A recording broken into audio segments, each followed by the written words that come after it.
తిరుగు తిరువైకుంఠ విన్నగరం అనే దివ్యక్షేత్రంలో మనం ఉన్నాము. ఇది విన్నగరం అంటే భూలోక వైకుంఠం అని అర్థం. అయితే సాక్షాత్తు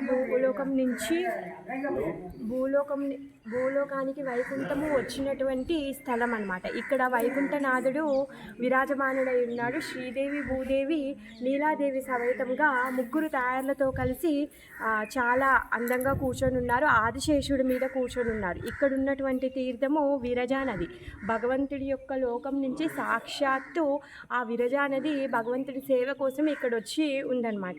అయితే ఇక్కడ శ్వేతకేతువు అనే అతను తన భార్య దమయంతితో కలిసి తపస్సు చేశారనమాట. దేనికోసం అంటే భగవంతుని ముక్తి పొందడం కోసం గాను వాళ్ళు తపస్సు చేశారు.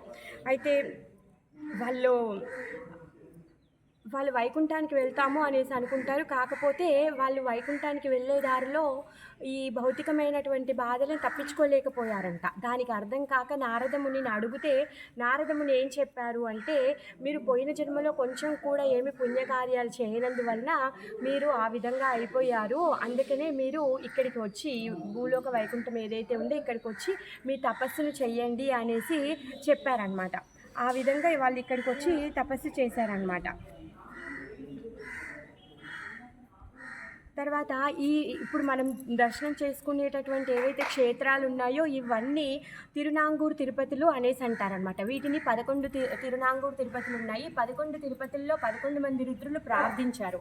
ఇక్కడ రుద్రుల్లో ఒకరైన